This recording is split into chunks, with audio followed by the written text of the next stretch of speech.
Es chévere ser grande, pero es más grande ser chévere. Héctor Lavoe.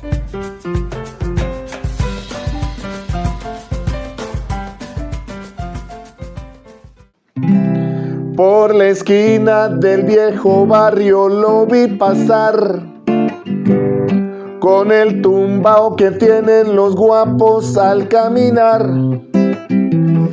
las manos siempre en los bolsillos de su gabán, pa' que no sepan en cuál de ellas lleva el puñal. Usa un sombrero de ala ancha de medio lado y zapatillas por si hay problemas salir volado. Dentes oscuros pa' que no sepan que está mirando, y un diente de oro que cuando ríe se ve brillando. Como a 3 cuadras de aquella esquina, una mujer. Se las dejo ahí. Bravo. Buenos días, mi nombre es Edgar Alberto Ordóñez Caviedes, escritor colombiano, autor de la saga de libros llamados Orígenes, y este podcast se llama El Taller del Maestro, una serie de 10 capítulos que estarán enfocados en hacer entrevistas a diferentes actores culturales, promotores, escritores, que con su trabajo y dedicación están aportando un importante grano de arena a la sociedad. Desde la música y la literatura hasta el arte y la cultura, estaremos explorando los diferentes retos, los trabajos, las luchas de estos importantes sectores culturales. Hoy estamos aquí con Petrit Vaquero, ¿sí? Bienvenido, Petrit. Hola Edgar, un gusto. Muchas gracias. Estamos literalmente en el taller del maestro, que es el lugar a donde usted escribe. Excelente. ¿Sí? Y muchas gracias pues por concedernos esta entrevista, por dejarnos entrar a su casa y pues hacerle bastantes preguntas. No, un placer estar acá. Muchas gracias por venir aquí a mi casa. Y bueno, no me alcancé a peinar, eso sí le estaba diciendo, pero bueno, muchas gracias aquí para que conversemos y hablemos y botemos corriente de lo que nos gusta, ¿no? Que es la música, los libros, la literatura, el análisis de la realidad. Bueno, todo sin perder el swing y las ganas también de pensar el mundo, ¿no? Para a ver si lo podemos entender. A ver si lo podemos cambiar. Sí, esa es la idea. Bueno, ¿quién es Petrit Vaquero? Para los que no lo conozcan, sé que lo conocen muchas personas, pero ¿quién es él? Petrit Vaquero es escritor, historiador y politólogo. Sus temas de interés han sido la violencia y el conflicto armado en Colombia, las investigaciones sobre el narcotráfico, los derechos humanos y la música y cultura popular en América Latina y el Caribe. En este camino ha trabajado en diferentes centros de investigación social, como el CINEP, PPP y la Comisión de la Verdad. Ha sido asesor editorial de diferentes publicaciones y oficiado como director de investigación de documentales, incluyendo De Sicario a Youtuber, Ojo por Ojo, 2017, sobre John Jairo Velázquez Vázquez, antiguo lugarteniente de Pablo Escobar, ¿cierto? Es colaborador frecuente de diferentes medios digitales e impresos, como El Espectador, La Línea del Medio, Mundo Salsero y el Boletín Cultural y Bibliográfico del Banco de la República, con artículos, columnas y reseñas. Es miembro de número de la Academia de Historia del Meta.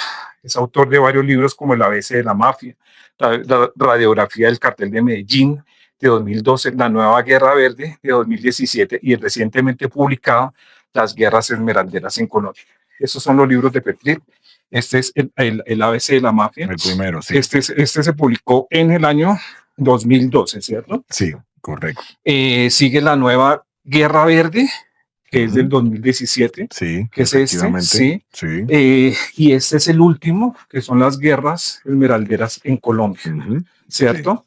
Sí. Dicho por sus mismas palabras en otro video, usted dice que es salsero, vallenatero, bossanovero, ¿sí? Bambuquero, joropero, sí. Jazzero, ahí estábamos hablando, bueno.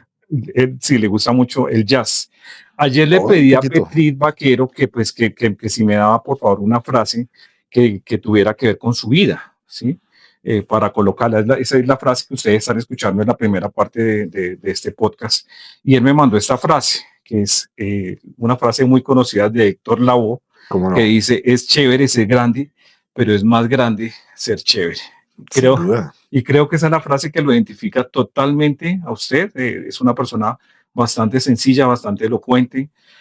A Petrit Vaquero yo lo sigo en redes sociales desde hace pues ya varios años, ¿sí? Ah, sí. Y claro, Ah, vea usted.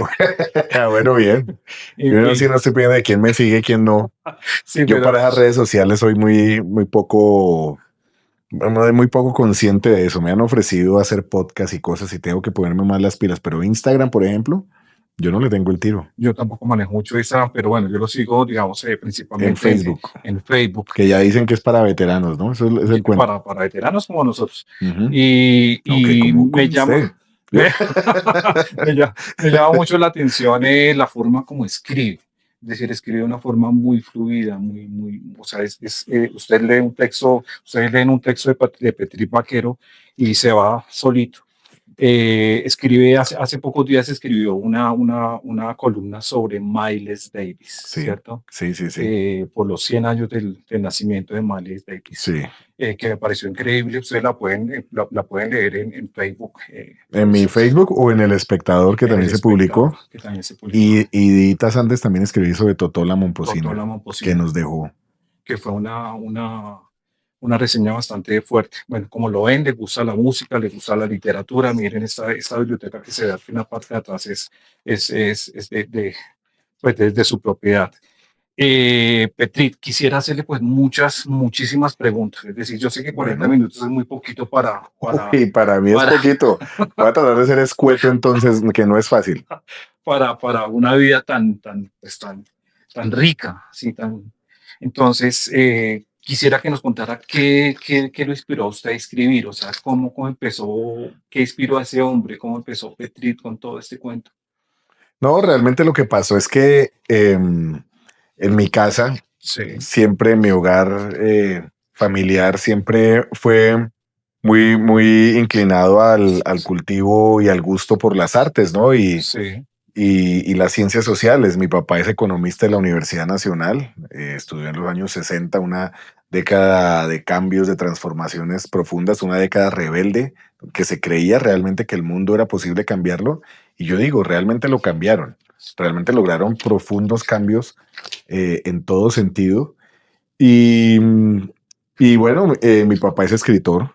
su papá también Y es por mi escritor. casa, claro, y por mi casa pasaban grandes músicos, sobre todo de la música andina colombiana, Sí, bambucos y pasillos, también música llanera, eh, sobre todo, pues gente ligada al arte, pintores, escritores, investigadores sociales.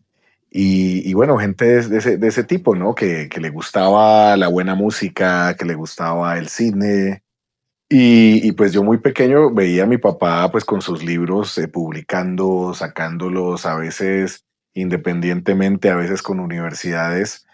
Y pues creo yo que ese gusto por la lectura ok. y por ese mundo también de gente que va interactuando, que uno la ve como chévere, como pensando, como que están en diferentes instancias, pues a uno le empieza a llamar mucho la atención. Entonces, creo que ese es el ambiente en el que crecí. También, pues, mi papá también es músico aficionado, toca tiple, ¿Cómo se bandola, llama su guitarra. papá? Alberto Vaquero Nariño. Ahorita hablamos Alberto de él Vaquero. porque por ahí hay libros de él. Ok, Y, y yo desde muy pequeño canté, sí, entonces siempre estuve también muy ligado a la música. De hecho, la música para mí es lo más importante, lo demás es ñapa, ¿no? ok, Y al final yo creo que también los textos que yo escribo, por eso escribo mucho sobre música, sí, pero también cuando escribe otros temas, siempre eso está impregnado de música, ¿no? ok, Porque cuando se cuenta una historia, siempre es más chévere contarla con una buena banda sonora, ¿cierto? Y pues, el cine, evidentemente, o sea, quítele el sonido y quítele la música al cine, es la mitad, o sea, el claro. cine no es solo imagen, es sonido. Y un sonido bien poderoso, una música, una banda sonora bien poderosa de la música, a uno lo remite a muchas cosas. Entonces, sí, siempre la música está presente en la literatura, en la escritura, en el pensamiento crítico, en la investigación social. Y pues básicamente, y siendo breve, que es algo raro en mí, pues es lo que tengo que decir. Ya yo noté que sí tenía habilidad para escribir Ok, en algún momento, que me gustaba, y decidí estudiar ciencias sociales, alguna carrera relacionada con las ciencias sociales, que eso implicaría obviamente lectura, Sí, análisis de esas lecturas y por supuesto saber escribir bien. claro. Y al final, pues también ya entrando en contacto con otros escritores, algunos muy reconocidos, tipo Germán Castro Caicedo, tipo Sí, Alfredo Molano, Pedro Claver Telles, Alberto Salcedo Ramos, etcétera, pues también eh, empecé pues a desarrollar esas facetas, ¿no? Uno puede tener un talento específico, pero si uno no lo desarrolla, pues se queda ahí. Y creo que he ok. logrado tener un estilo, un sello propio en mi escritura Sí, es cierto. a pesar incluso de que hay textos que yo hago de una manera, hay textos que hago de otra, pero realmente el que me lee ya sabe más o menos cómo escribo yo, Y también está impresa la música en los textos, se nota. De hecho, generalmente. usted abrió con Pedro Navaja, que Ah, claro. es una obra literaria. ¿Quieres saber por qué? ¿Por qué? Bueno, les voy a contar.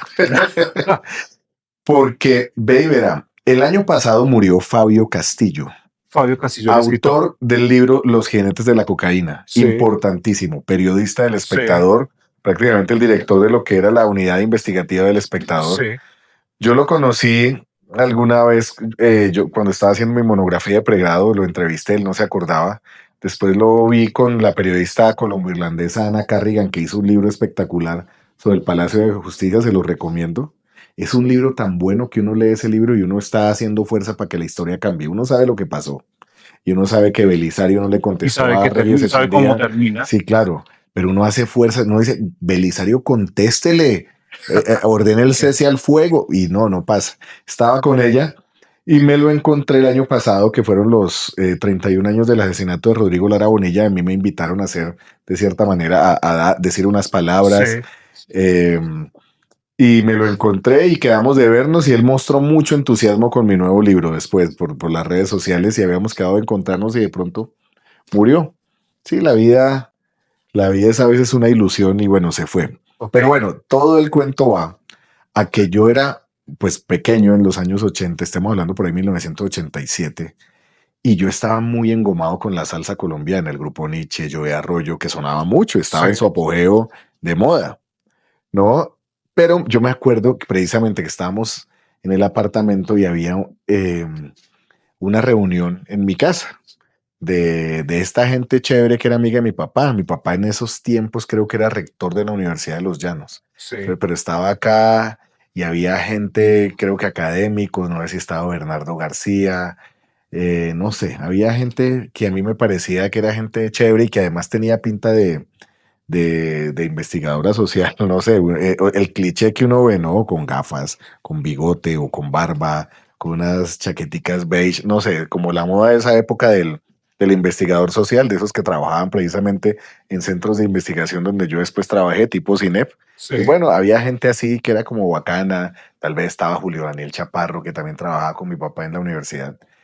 Y él me dijo, no, está muy bien la salsa colombiana, pero venga, usted tiene que oír la salsa de Nueva York.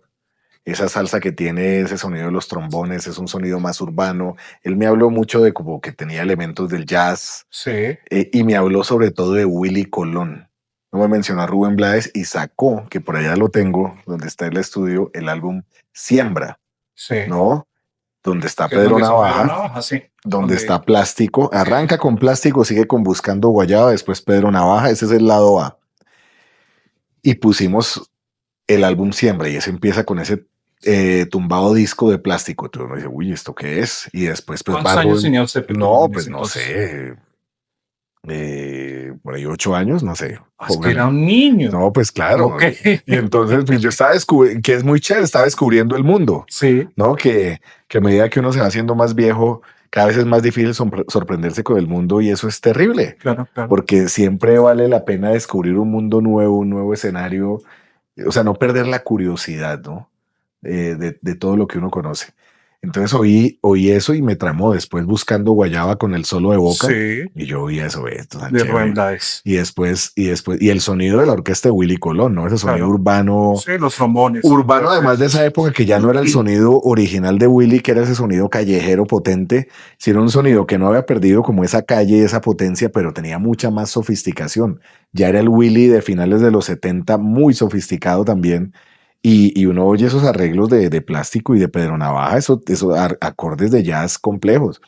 O sea, Es usted, el libro más, es el libro, el disco más vendido de la historia de la eso es de la lo que se salsa. dice, aunque no es tan claro, porque Sí, no es como tan Fania claro, no reportaba. Ahora pero estamos hablando de las dicen, regalías de las editoriales off the record, pero es lo mismo, esas editoriales, esos sellos discográficos, pues en muchos casos no registraban lo que era. Y como las Fania verdaderas también ventas. fabricaba sus propios discos, Ok, entonces ahí todavía peor. Por eso después Rubén Blades demandó a Fania, sí, ¿no? Pero el caso es que yo oí Pedro Navaja y Pedro Navaja es espectacular porque Pedro Navaja tiene un arreglo que aquí no lo alcancé a hacer porque pues me quedé en las tres primeras estrofas, pero Pedro Navaja empieza primero solo con conga sí, y voz. sí. No, bueno, empieza el intro y después cuando Rubén Blades empieza a cantar, hay unos ruidos de fondo como de la ciudad, pero es Blades y la conga que en este disco lo toca Montalvo, ¿no? El Y conguero. el conguero. Después entra el bongo y entra el timbal. Pero a mí me parece que lo más importante que tiene Pedro Navaja es la historia. No, allá voy, pero la historia es Es muy decir, impactante, pero también el arreglo musical y la claro, interpretación, porque entonces el arreglo hace que van entrando los instrumentos poco a poco y sí, además va modulando medio tono en cada momento. Entonces, por sí. ejemplo, vamos al cuento otra vez. Empieza en do. Usa un sombrero de ala ancha de medio lado y zapatillas, no, pero después. Na, na, na, na, na, na, na, na, na, na, Y lo va na, subiendo. na. Y eso. Sí, entonces va subiendo, va cambiando Ok, hasta que entra la orquesta completamente. Entonces, eso facilita que uno le ponga cuidado a la historia y que uno sienta que va primero suave hasta que llega el conflicto y hasta que Pedro Barrios, que era Pedro Navaja, y Josefina Wilson se encuentran y pues ahí los dos terminan muertos en la calle y un borracho los encuentra. la historia está montada sobre una canción de Louis Armstrong. No es de Louis Night. Armstrong, es de Bertolt Brecht, que es el letrista, y Kurt Weill, que es basado en la ópera Los Tres Centavos. Y Sí, Louis Armstrong le hizo versión, Mar the Night. pero la versión que vio Rubén Blades en Panamá es la de Bobby Darin, que hace poco compré el CD de Bobby Darin de Éxitos, Ok, que también modula. Yo pensaba que no, pero también modula de tonalidad. ok. El caso es que la segunda estrofa, y aquí la vuelvo a tocar, usa un sombrero de ala ancha de medio lado y zapatillas por si hay problemas salir volado. Lentes oscuros pa' que no sepan que están mirando.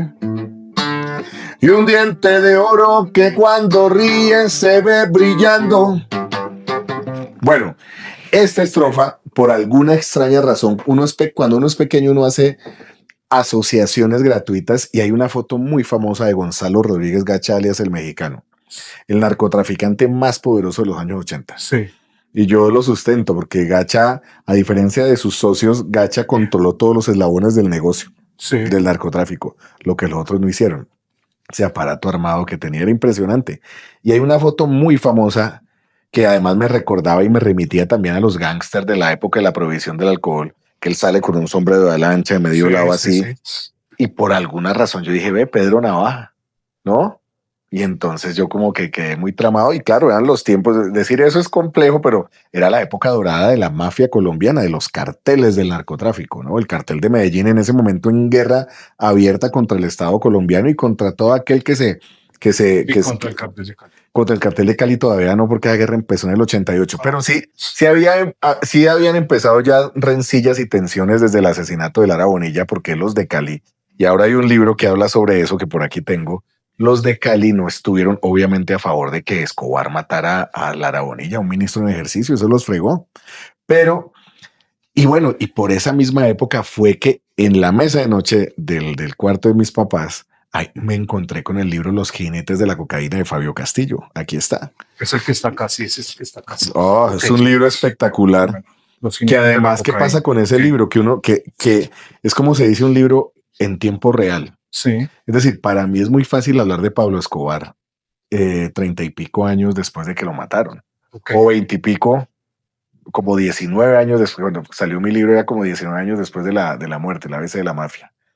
Pero claro, ya se había hablado, ya había hasta serie de televisión, ya había un montón de cosas, pero Fabio Castillo lo hizo. Lo estaba relatando. No, cuando estaba pasando todo eso, estaba revelando un montón de cosas impresionantes.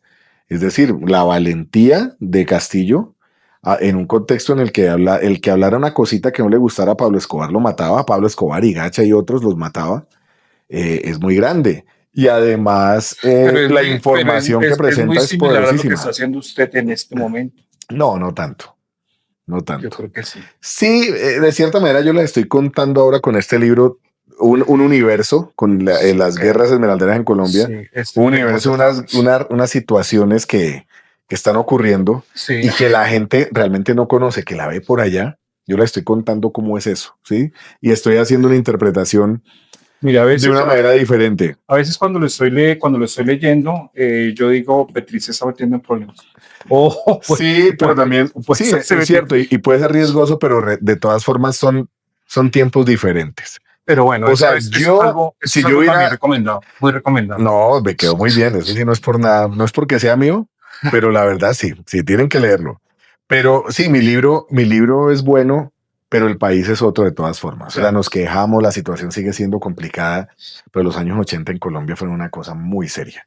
Y ahí sí la cantidad de asesinatos de personas, por lo que decían, también. Los 90 también, claro. Pero digamos que la impronta de Pablo Escobar y es el genocidio de la UP, bueno, todo lo que estaba pasando era tremendo. Y Fabio Castillo en Los Jinetes de la Cocaína fue muy valiente. Es que no hay que olvidar que se había asesinado a Guillermo Cano, el director del Espectador, que había revelado muchas cosas contra el cartel de Medellín, claro. Contra Escobar, contra sus socios, y Castillo tuvo que exiliarse.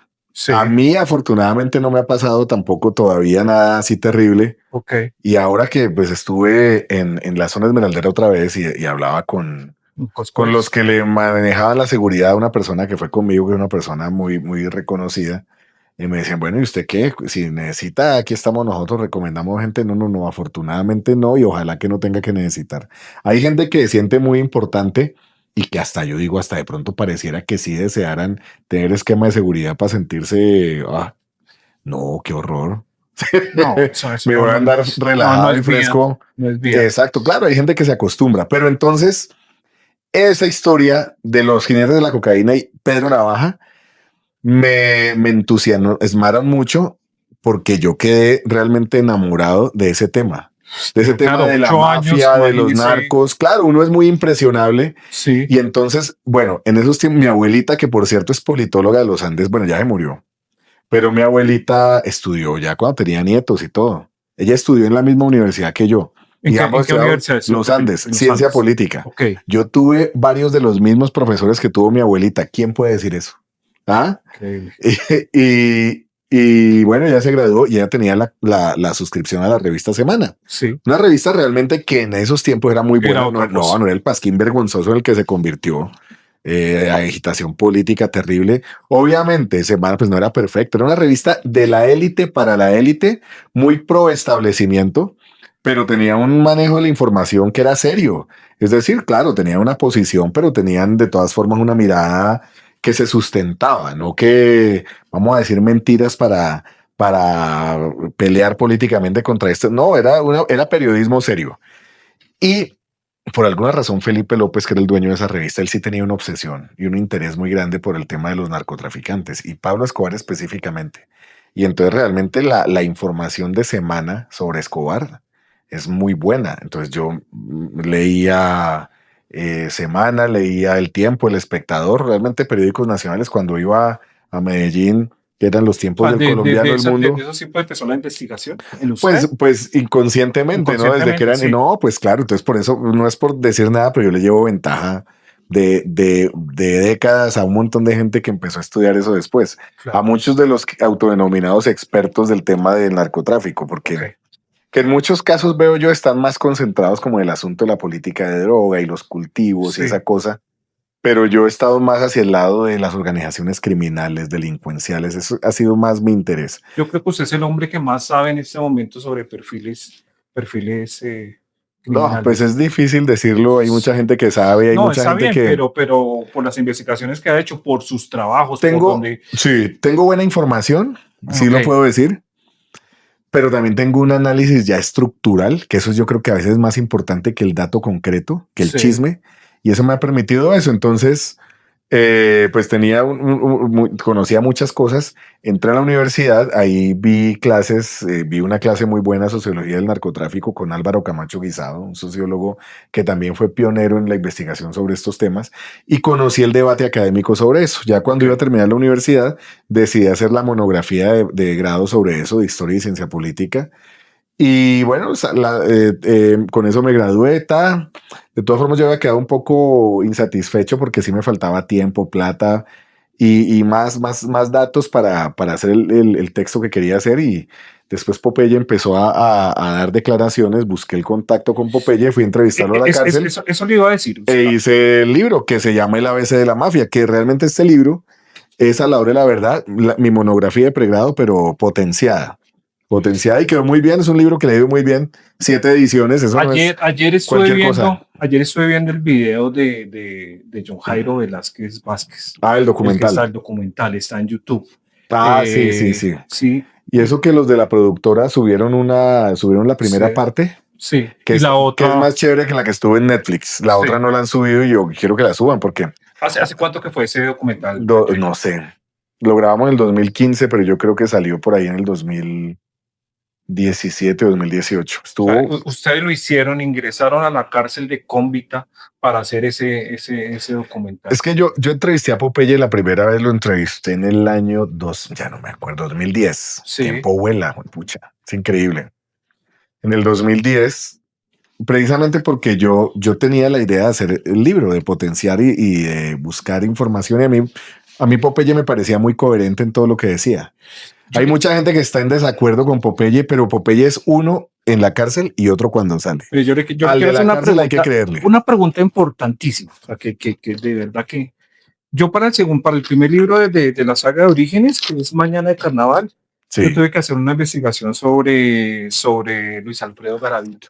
Ok. Es decir, tuve pues, es una pequeña historia que va como en 4 o 5 páginas. ¿Y por qué le puso así Mañana de Carnaval? Por una canción de Bossa Nova. Esa no es bossa nova. Esa es como samba. Mañana, mañana. Eso Como es dice, Mañana de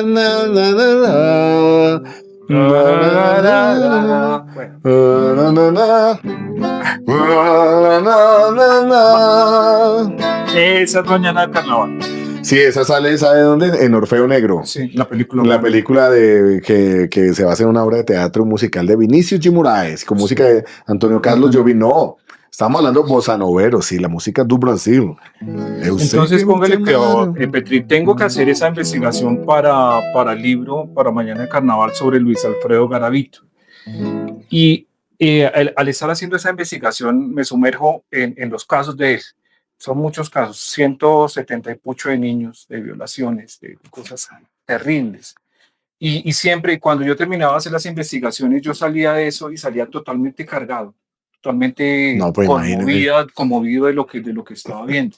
Viendo solo un caso, 2 casos, 3 casos. No, claro. Yo no lo entrevisté nunca, sencillamente lo investigué, pero usted sí entró a una cárcel a investigar a un personaje como estos. Según lo que usted me contó, más de 6 veces, 6 veces estuve entrar a la cárcel de Cómbita. Sí, no, y no solo eso. Yo hubo un tiempo que iba a colegios y universidades. Sí. Y Popeye me llamaba, yo le decía, llámeme a tal hora, y él respondía preguntas de la gente desde la cárcel. De hecho, a un amigo que era profesor del gimnasio femenino, el colegio de niñas, uno de los colegios más elitistas, pues más pupis de Bogotá. Sí. A él lo echaron porque puse a las niñas a hablar con Popeye, pero pues es decir, un protagonista de la historia de Colombia que además, es decir, estaba contextualizado en la visión de un experto en ciencias sociales en ese tema, claro, que les estaba contando parte de la realidad colombiana que sería muy chévere para que salgan de la burbuja. La pregunta es, después de salir de una conversación con él, me imagino que era muchísimo tiempo que estaban haciendo las entrevistas. Sí.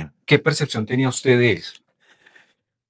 Pues precisamente es que cuando yo empecé a ver a Popeye en televisión dando entrevistas y cuando sacó su libro, el primer libro, El verdadero Pablo, que lo escribió con una periodista, Astrid Legarda, que ella fue la que me dio el contacto, pues yo empecé a sentir que Popeye era muy coherente en todo lo que decía, porque yo ya conocía bien ese tema. Entonces yo decía, Popeye es el tipo que me va a mí a resolver unas dudas puntuales. Entonces hice la gestión con la jefatura de prensa, siempre fueron muy atentos, muy amables en el IMPEC. Me fui para Cómbita con un amigo que de hecho esa entrevista está grabada en video, que mi amigo si no tenía mucha experiencia en el manejo de cámaras, entonces Ahí sale está, toda la pantalla y Popeye sale ahí chiquitico en una esquina. sí. Pero bueno, ya algún momento de pronto me podrá arreglar. Y es una muy buena entrevista porque hablamos de la estructura del cartel, Sí. básicamente lo que yo quería, y la entrevista fue muy buena. Y Popeye me dijo, ¿sabes qué? Vos me respetas mucho, debería hacer un libro. Y yo, bueno, yo ya lo tenía más o menos pensado.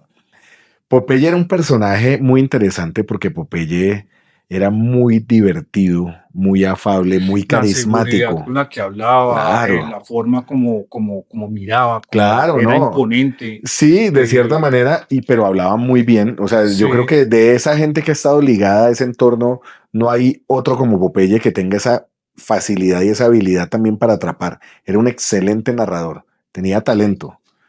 Y era carismático, entonces yo a veces, y uno pues, y echaba chistes, entonces uno también es dicharachero, entonces nos la pasábamos riéndonos. bueno, pero no hay que olvidar que estaba hablando uno con un criminal, No, pues es es que decir, eso, con alguien que cometió a mí me muchísimos. preguntaban una vez, en una de esas charlas que yo daba, pues qué hacer para que uno no tenga simpatía por uno de esos personajes. Claro.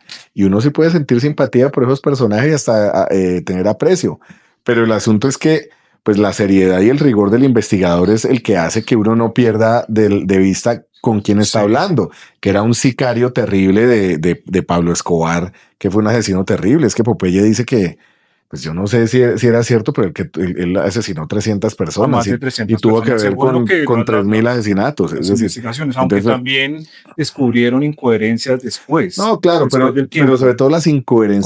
cuando se vuelve youtuber, Exacto, y viene de ya empieza, después que empieza a sí, hablar de temas que no sabía y empieza a meterse en temas políticos también para alinearse con cierta facción. Es decir, de eso y ya podemos lo hablar, empiezan a tomar como memoria histórica y es muy pero en complejo. su momento sí era Sí, memoria histórica y claro, también hay gente que ha intentado deslegitimar lo que él era en su momento y sí, claro, pero no, él sí fue muy importante. Es que él se hizo muy cercano a Escobar porque él escribía a máquina y era muy chistoso. Entonces a Popeye le gustaba, a Escobar le gustaba tenerlo cerca para que lo hiciera reír. ok. Pero pues es decir, si usted está cerca de Pablo Escobar, el gran jefe narcotraficante de este país en guerra contra todo el mundo, pues usted tiene que convertirse también en una persona importante. Y ya cuando secuestran a Andrés Pastrana Arango, Popeye es el que dirige esa Sí. operación. Y realmente llega un momento en que se vuelve uno de los hombres de confianza, un pistolero relevante. Leder, por ejemplo, dice que no, que era un conductor, que era un chofer nada más. Y muchos integrantes dicen, no, él solo era pues Sí, un... pero Leder lo extradita en el 87. O sea, Ok. Leder no alcanzó a ser testigo del ascenso de Popeye.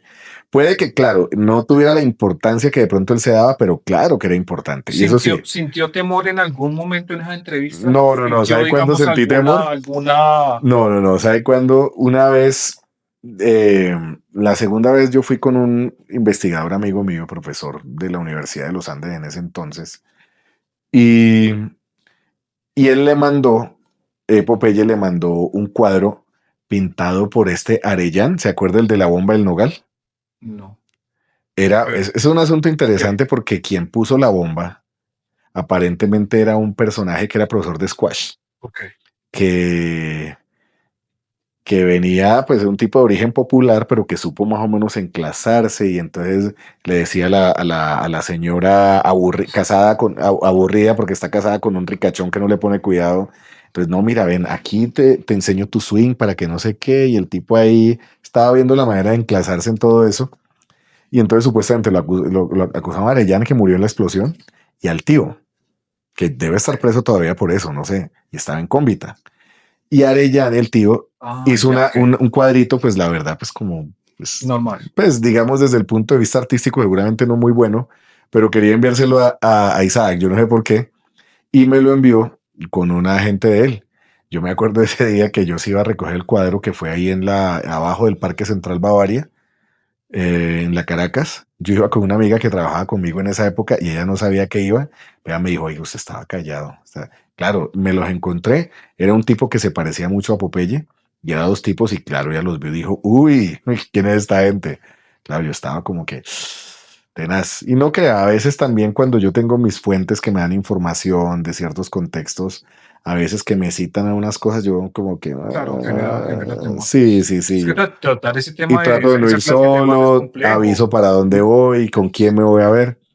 Pero no, realmente temor no. Lo que me pasaba con Popeye es que Popeye es tan chistoso y tan divertido y es tan buen narrador Bueno, que uno a veces sentía como en una película, ¿no? Que le están contando a uno una película y mucha gente de la que no vivió esa época y que después se vuelve súper fan de Popeye siente eso, que Popeye es una figura de farándula y no realmente un tremendo criminal. Entonces yo me acuerdo que me contaba cómo mataron a Fernando Galeano y a Gerardo Moncada en la cárcel de la la catedral catedral. y decía, a ver, ¿dónde es que está tu plata ahora? Y decía que los sesos ahí. Pues claro, uno lo piensa como una película de Tarantino, Sí. ¿sí? O de Scorsese, esas de la mafia italoamericana. Y entonces, claro, jajaja, nos reímos. Ya después que uno ve la entrevista, uno dice, uy, vea lo que me está contando. Mi mamá es de Medellín. Sí. Yo conozco bien Medellín. Antes me gustaba mucho, a pesar de su calentura, que era nuestra calentura, ya no me gusta tanto por todos los procesos de gentrificación, ese turismo, una ciudad que, no sé, hay muchas cosas que ya no. Pero yo me acordaba de Popeye, uno veía esos paisas dicharacheros, a ver, los tíos de uno o Ah, amigos de los tíos, uno sentía era eso, pero fue interesante. a mí, Y yo a mí, escribí también un texto, en esa época no escribí en El Espectador, solo lo publiqué en Facebook. Y escribí un texto muy bueno sobre Popeye cuando murió. Y precisamente a eso voy, planteaba eso, ¿no? digamos, me llamó, me dio mucha curiosidad cómo muere él. Parece que fuera karma, parece que fuera kármico. Es decir, Ah, pero hay gente que es tan buena y tan chévere y también les da cáncer y se mueren y sufren, no, pues, ok, esto. pero también pienso en el caso de Garavito, cómo muere Garavito también. Es decir, cómo No, y hay gente que está en unas condiciones terribles. Sí, sí, eso es cierto. entonces eso me pone a Vaya pensar uno a mucho. saber qué pasó, pero lo que sí es cierto es que, bueno, estábamos en el Popeye de la cárcel, que era una cosa, y le hicimos el documental. De Sí, hecho, yo tenía el contacto y yo busqué a un realizador audiovisual, amigo mío. Ahora estamos un poquito alejados porque anda, digamos que eh, voy a hablar de política sin meterme muy específicamente en las cosas, pero cuando se dan coyunturas específicas, sea en la política o sea coyunturas específicas como la pandemia, hay gente que saca a relucir su mirada del mundo real. Y entonces algunos se vuelven conspiranoicos, sí, negacionistas, lo que sea, y otros pues también pues sacan a relucir su lado facho del mundo, su visión facha de las cosas. Y creo que eso pasó con ese personaje, pero entonces yo lo invité, hicimos el documental, yo fui el realizador y el investigador, y bueno, quedó bien, se vendió a Netflix, me pagaron muy poquito por ese documental, pero bueno, creo que salió bien. lo compró Netflix. Sí, y lo hicimos ya cuando Popeye estaba libre, tenía una novia argentina que hizo muy amiga mía, entre otras cosas. Y después Popeye empezó a decir pendejadas. O sea, Popeye en la cárcel decía, yo sé quién soy, yo soy un bandido, yo sé que tengo que guardar prudencia, si es el caso yo me escondo debajo de una piedra, yo soy disciplinado. No, salió, se volvió una loca. O sea, fanático de las cámaras, de las luces y buscando el aplauso gratuito de la galería. Popeye podía haber tenido un fin diferente, Popeye podía haber sido alguien a favor de la paz y la reconciliación de este país. Buscó fue simplemente el aplauso y la fotico y la selfie y ver a ver cuántas mujeres por ahí tenía. Y finalmente terminó muy mal y hablaba tanto y empezó a hablar de un montón de cosas que no conocía que se volvió también un personaje incómodo Claro, y no solo incómodo, fastidioso. Y fastidioso para todo el mundo, para el gobierno, porque entonces se alineó con el uribismo, entonces contra Santos, y para la misma delincuencia, porque en algún momento Popeye se los ganó. Claro, él sale de la cárcel y él tiene que rendir cuentas a los que ahora gobiernan Medellín, que eran herederos de sus enemigos, antiguos socios de Escobar, después enemigos, los herederos de los Pepes, ¿no? O sea, la oficina de Envigado, que ahora llaman oficina del Valle de Aburrá. Y él va y se los gana, y claro, esa gente también lo veía como a Popeye como parte de esos tiempos míticos de Escobar, los que se inventaron todo.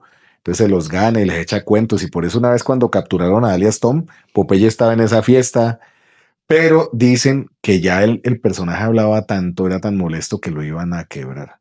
Y iban a entonces yo matar. creo que a él se le apareció un poco la Virgen cuando lo capturan, y lo capturan porque el tipo pues sabía de caletas, de testaferros, y fue a reclamar, bueno, eso nos pertenece a nosotros, a mí. Entonces, ¿qué? Y la gente no es boba, lo denunciaron por extorsión. Él iba con algunos pistoleros ahí como para tirárselas de malo y finalmente él se enorgullecía de decir, voy a morir libre, esa es mi victoria. Murió preso. Murió preso Y por eso. murió, y yo no lo pude ver porque yo había perdido el contacto con él. Y yo estuve incluso en Valledupar y no hice la gestión para visitarlo en la cárcel de Valledupar, que él decía que era la peor del país, la más dura. Y allá seguramente le dio eso y no tuvo la atención médica idónea. Y ya cuando se supo lo que tenía, pues ya no hubo nada que hacer y murió. Y murió pues terriblemente, un cáncer dolorosísimo. Bueno, me interesa saber una cosa, Petrit. Usted trabajó con la CINEP. Con el CINEP, sí. CINEP. Centro de Investigación y Educación Popular, CINEP. Popular. Pro jesuitas. Pro jesuitas. Sí. Ok. ¿Qué hacía exactamente ahí? No, era... O sea, contémosle a los internautas qué era el CINEP. No, el CINEP es un centro de investigación precisamente de la Compañía de Jesús, que son los jesuitas. Me pareció muy interesante. Una vez tiende a creer que todo es igual, ¿no? Entonces que si yo soy de este movimiento, de este proceso, entonces soy la misma cosa. Y no, pues uno se da cuenta, y eso es algo obvio que uno más o menos sabía, pero pues uno lo corrobora. Y es que pues dentro de la misma iglesia hay diferentes tendencias, compañías, movimientos, grupos, que unos están más inclinados hacia una visión del mundo y otros hacia otra, ¿sí? Pues Sí. claro, el cuento del catolicismo, las órdenes que existen, la jerarquía, el papa, lo que sea, pero cada uno es diferente. Y dentro de esos procesos y esas discusiones internas que tuvo la Iglesia Católica, los jesuitas, pues, y que históricamente también tenían un proceso muy interesante, no hay que olvidar que en algún momento la corona española los expulsó de acá porque eran exitosamente negociantes y representaban también como un contrapoder para los que estaban establecidos. Pues siempre hizo muchas obras sociales, mucho trabajo también de campo y tenía muchos curas rebeldes que yo creo que tuvieron un auge después del Concilio Vaticano II. Toda esta onda de Pablo VI, que estaban buscando también poner a la Iglesia Católica en el contexto de los debates que se estaban dando en el mundo, los debates rebeldes que estábamos hablando antes de la década de los 60, ¿no? Todo esto de los procesos de descolonización de África y Asia, los movimientos por los derechos civiles, los movimientos LGBTI, los feminismos que también estaban en auge, obviamente la píldora anticonceptiva, la contracultura, la oposición a la guerra de Vietnam, el surgimiento de grupos rebeldes armados y desarmados en toda América Latina. Entonces el surgimiento de las FARC, del ELN, el EPL, después el M-19, pero también todas las rebeldías en torno al arte, en torno a la música, en torno a la pintura, a la escritura, a la política. Todo un proceso muy interesante, y entonces la iglesia también se mete en eso, y sobre todo una facción de los jesuitas que empiezan a decir que no, hay que hacer realmente la iglesia de los pobres, y se van a los barrios y hacen trabajo de base, y sobre todo empiezan a decir, no, es que lo que hay que construir es el reino de Dios en la tierra. Y el reino, e incluso yo hasta pienso que varios de esos curas con los que yo trabajé no creen en Dios. O sea, Dios es una metáfora para hacer ese reino de Dios en la tierra. Entonces hay que construirlo. Y entonces, realmente en gran medida el CINEP es eso. Y entonces, pues llegué a trabajar ahí. Yo desde hacía mucho tiempo quería trabajar ahí. No trabajé en el área de investigación, sino en el área de educación. Y a mí me pasa siempre una cosa, y es que yo digo, cuando estoy en educación y en educación popular, que además es una tendencia muy interesante, todo esto de Paulo Freire, el brasilero, que es una dinámica en donde se dice el saber y el conocimiento también está en la gente. Claro. Entonces no es una cosa jerárquica en donde yo soy el que sé y voy a hablar con la gente para formarla. Y no. Es un diálogo constante en el que nos damos cuenta de que yo aprendo de ustedes, ustedes aprenden de mí, nos interrelacionamos. La educación popular, muy chévere, una cosa muy, muy, muy poderosa. Eso era el CINEP, y entonces trabajábamos también mucho con el arte. Pero me pasaba, pues claro, que yo veía la otra área que era el área de investigación. Entonces yo digo, yo quiero estar ahí, pero no me quiero ir de acá. Y en la Comisión de la Verdad me pasó lo mismo. Estuve en investigación, pero quería también estar en la parte artística. Usted me pasó la semana pasada una foto muy, muy, muy, pues llamativa donde está con Germán Castro Caicedo Oh, con Alfredo Molano. y Pedro Claver Telles, que no se olvide, monstruo. El 27 de junio, en este mes, vamos a hacer un evento con la red de escritores de Cundinamarca en Madrid, Cundinamarca. El escritor homenajeado va a ser Germán Castro Caicedo. Mi mentor. Ese señor que ustedes ven acá es mentor de don Germán Castro Caicedo. No, Germán Castro Caicedo es mentor de Petrit Vaquero. Disculpe, sí. Lo- Bueno, pues muy interesante ¿Nos puede hablar algo sobre eso, Petit, sobre Germán Castro Caicedo? No, pues estaba contando la historia de cómo fue el proceso de hacer mi libro y yo estaba buscando fuentes, así como busqué a Sí. Popeye y busqué a otros personajes también ligados al cartel de Medellín, no tan notorios como Popeye, pero que también estuvieron por ahí, incluso periodistas, gente que trabajó con Escobar o que conoció ese contexto, porque también hay una cosa y es que en Medellín todo eso se naturalizó. Sí. Es decir, uno conoce, por ejemplo, la familia de mi mamá vivió en Aranjuez cuando mi mamá era adolescente y Aranjuez es la zona de los priscos, ¿no? Y los priscos, pues era, como decía un artículo de semana, era la guardia pretoriana de Pablo Escobar. Y pues yo tenía un tío que los conocía, que tomaba cerveza con los duros de los priscos. Entonces, todas esas relaciones, y bueno, unas primas por ahí muy bonitas que también estuvieron cerca de esas fiestas del patrón y cosas así, bueno, ya se imaginarán. Entonces, estaba buscando, pero yo sabía que Germán Castro Caicedo, primero Germán Castro Caicedo Sí. escribió este libro que se llama En Secreto.